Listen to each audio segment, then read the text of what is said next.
In this video series, we break down everything that you could want to know about the future of real estate, eXp Realty, and how it's becoming the lifeboat for real estate agents looking for more in their business and personal lives. Subscribe for more and make sure to check out our other videos on our YouTube channel where we break down all there is to know about the model.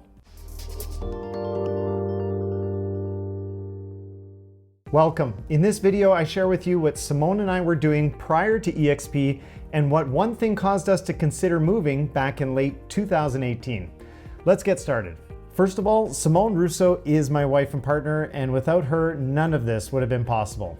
We're fortunate to have worked together side by side throughout most of our personal and professional lives. We became real estate agents in 2010 after the global financial collapse in 2008 and 2009 completely devastated our previous company.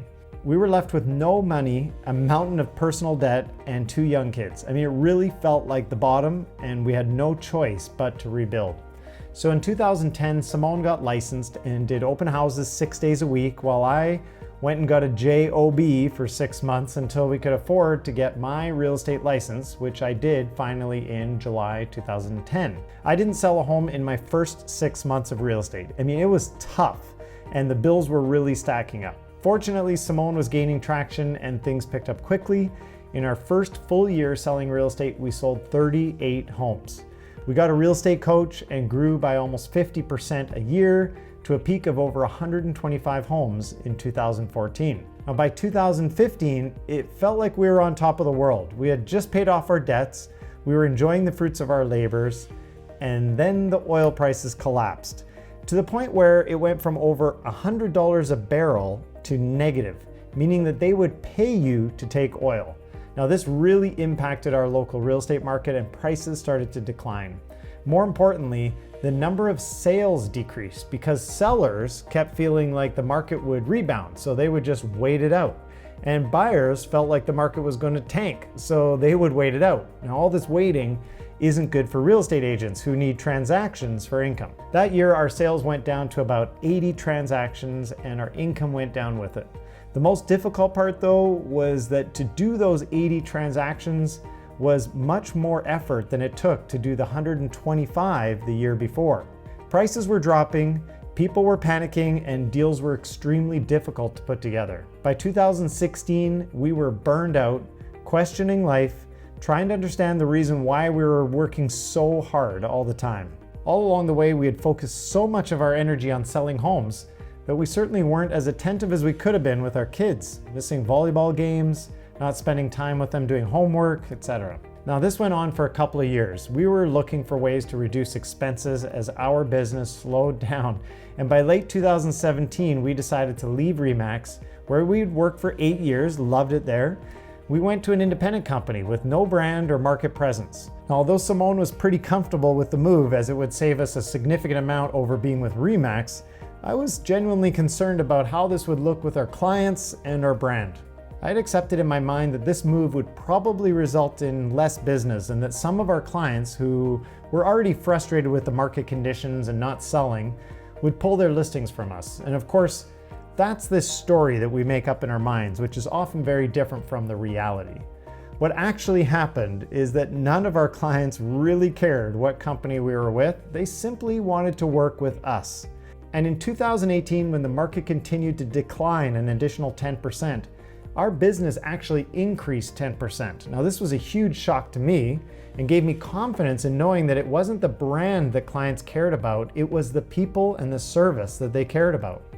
So nearly a year later, at the end of 2018, Simone was in a mastermind with a good friend of ours from Vancouver, a high-producing real estate agent from our Mike Ferry connections. His name is John Tsai. He was trying to decide between opening a RE/MAX franchise or moving his real estate team to this new model called eXp. I mean, we actually thought he was saying ESP, so we didn't even know what he was talking about. Simone, being a high D driver personality, called him up and said, "John, tell me about this ESP thing. You're not making a decision and it's killing me."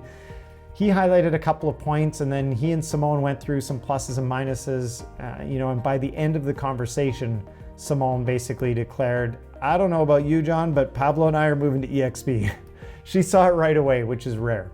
That day, Simone sat me down, brought me a nice glass of scotch in the living room, got me nice and relaxed and calm, and she stated, "I want to talk to you about changing companies again."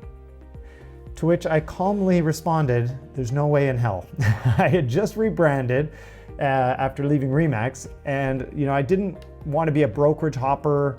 I wanted to keep moving ahead with our business and keep selling houses. I mean, why in the world would I want to change companies now? We were just gaining momentum. Well, after another glass of scotch, I opened up to this and learning more about it. Obviously, Simone had seen something that I hadn't, and I respect her, so I had to look at it again. What she showed me was that basically we would do everything the same as we did in our current company as far as our real estate sales. There was no office, which was fine, as we never really went into the brokerage office anyways.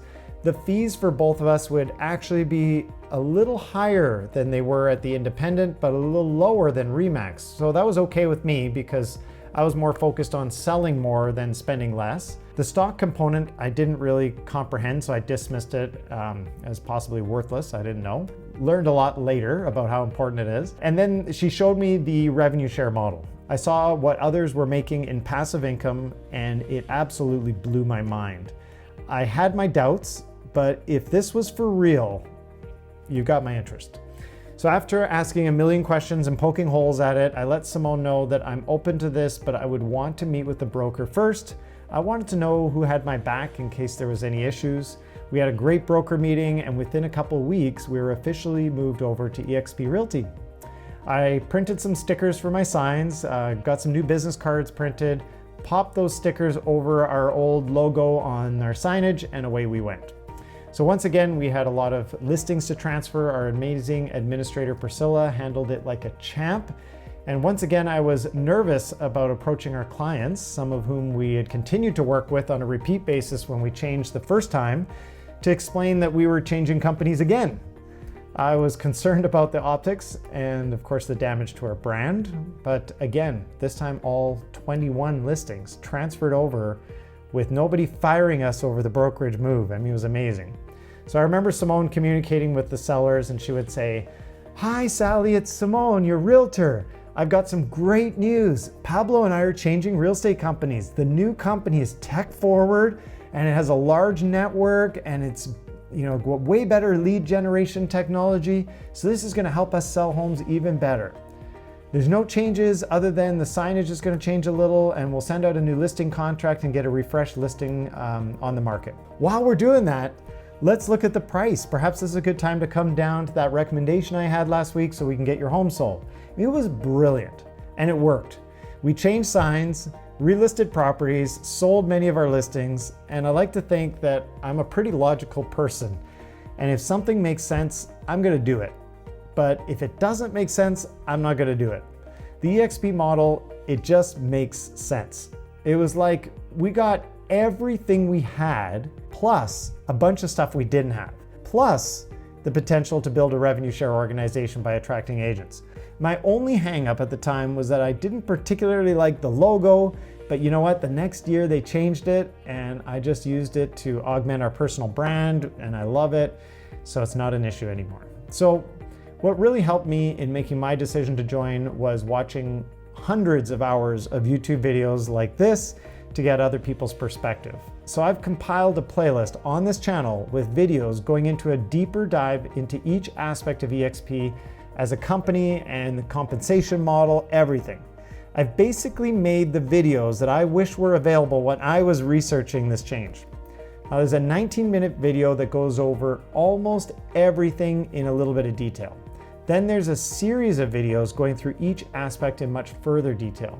And if at any point you feel like you have questions that I haven't answered, please comment below, as we do read and respond to comments. Or reach out, schedule a time to chat. Zoom is the best. You can see our Calendly at simonerusso.com. Thank you very much for watching. If you liked the video, please hit the thumbs up button and subscribe to our channel, and we'll see you on the next video.